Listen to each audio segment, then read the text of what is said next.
Good morning. We're here today to announce 3 separate cases highlighting the ongoing threat posed by Chinese economic espionage and research theft in the United States. First, the arrest today of a Harvard University professor for lying about his participation in a Chinese foreign recruitment program. Second, this morning we have unsealed a separate indictment of a Chinese national working as a scientific researcher at Boston University who failed to mention on her visa application that she is also a lieutenant with the People's Liberation Army. Finally, this office has indicted another Chinese national for trying to smuggle vials of biological material out of the United States to China and lying about it to federal investigators. That defendant, whose entry to the United States had been sponsored by Harvard University, was a cancer researcher at a lab at the Beth Israel Deaconess Medical Center. So, this morning, the FBI arrested Dr. Charles Lieber, the chair of the Department of Chemistry and Chemical Biology at Harvard University, for making false statements regarding his involvement in China's Thousand Talents Plan and his affiliation with the Wuhan University of Technology. The complaint alleges that Dr. Lieber signed a contract with the Chinese university in Wuhan and was paid up to $50,000 per month, plus up to $158,000 in living expenses, and awarded more than $1.5 million to set up a research lab at the Chinese school and work there on researching nanotechnology. Lieber also joined China's Thousand Talents Plan, according to the complaint, a Chinese government-run program designed to entice scientists and researchers in the United States to share their research expertise with China. At the same time, Dr. Lieber was receiving U.S. grant funds from the Department of Defense and the National Institutes of Health. National Institutes of Health spends up to $39 million a year funding medical research in the United States.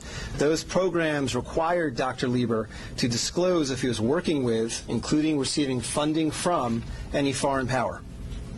When questioned, Lieber hid his involvement with the Chinese entities, including specifically disavowing any connection to China's Thousand Talents Plan. Meanwhile, based on the complaint, it appears that China paid Lieber hundreds of thousands of dollars over the years for his involvement with the Chinese entities and for his work on research for Chinese gain. Also today, a federal grand jury indicted Yanqing Ye, a Chinese national, with lying on her J-1 visa application, making false statements to Customs and Border Protection, conspiracy, and being an unregistered agent of the People's Republic of China. According to court documents, Ye is a lieutenant in the People's Liberation Army, but she concealed her military connections while employed as a researcher at Boston University's Department of Physics, Chemistry, and Biomedical Engineering Center for Polymer Studies. The indictment alleges that a colonel in the People's Liberation Army and other military officers from the Chinese National University of Defense Technology gave Ye numerous assignments while she was in the United States, such as conducting research, assessing U.S. military websites, and sending documents and information back to China. In April 2019, Ye was questioned by customs officers at Logan Airport on her way to China. According to the indictment, she lied about her involvement with Chinese military projects. A border search of her electronic devices showed that Ye had compiled information for the People's Liberation Army about 2 U.S. residents with expertise in robotics and computer science.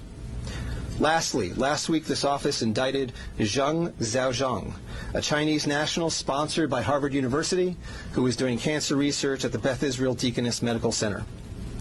Zheng was charged with attempting to smuggle to Beijing vials of biological material, along with other research materials that he had stolen from the lab at the Beth Israel, where Zheng was working on cancer cell research. Before he boarded his flight, customs officers discovered 21 vials of biological material in a sock in his baggage.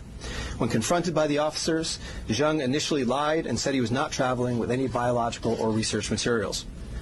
Chemistry, nanotechnology, polymer studies, robotics, computer science, biomedical research. This is not an accident or a coincidence. This is a small sample of China's ongoing campaign to siphon off American technology and know-how for Chinese gain. Recently, Attorney General Barr referred to China as this country's primary rival.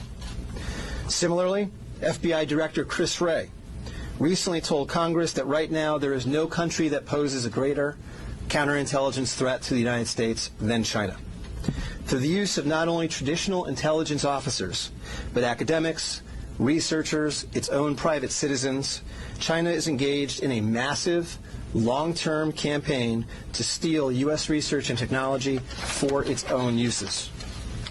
As demonstrated by these cases, on the academic side, the Chinese government uses partnerships and exchanges with U.S. schools and research institutions to access cutting-edge research and equipment.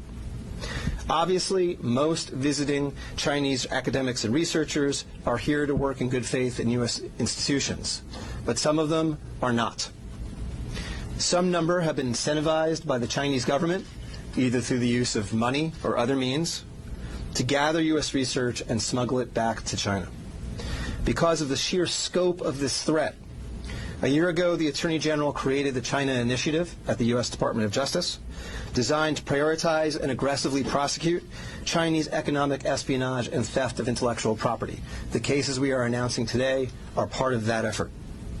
Boston is an especially attractive target for this kind of exploitation, and universities and research institutions and tech companies in this area must become sensitized to this threat. Our community benefits greatly from the diversity and talent of international visitors and our partnerships with foreign institutions, especially research institutions. But Chinese economic espionage and theft is a real and daily occurrence that we must begin to confront. As the world struggles to contain the new virus, a new speculation from the Chinese scientists who believe it may have originated at a research facility not far from the Wuhan fish market. While they say more research needs to be done to find solid proof, such labs are known to contain disease-ridden animals, including hundreds of bats. Our Kim Hyo-sun with the details. Amid the continued spread of the COVID-19 virus, there's rising speculation the virus could have originated from a government laboratory in Wuhan, rather than the widely held belief that it emerged from the city's Huanan seafood markets. Citing a report published by Chinese scientists, a Chinese-language newspaper published in Hong Kong, Mingpao, and the British daily The Mirror explained Sunday that the Wuhan Center for Disease Control, or WHCDC, could have spawned the contagion in Hubei province. According to the report penned by Bo Tao Xiao and Lei Xiao of the South China University of Technology, the research lab, which is only 280 meters away from the Huanan seafood market, kept disease-ridden animals, including more than 600 bats. It stated that while it's plausible the virus was leaked from the lab and contaminated initial patients in this epidemic, more solid evidence is required through future study. The report also raised a possibility that the Wuhan Institute of Virology could have leaked the virus while it was carrying out tests involving Chinese horseshoe bats. Against such a backdrop, an article published by the Washington Times late last month is garnering attention as it raised the possibility that the disastrous outbreak could be the accidental result of biological weapons research. This comes as a renowned law professor at Tsinghua University in Beijing, Xu Jiangren, is known to be missing after publicly condemning Chinese President Xi Jinping for failing to contain the spread of the virus at an early stage. He even added the condemnation could be the last message of his life. Kim Hyo-sun, Arirang News.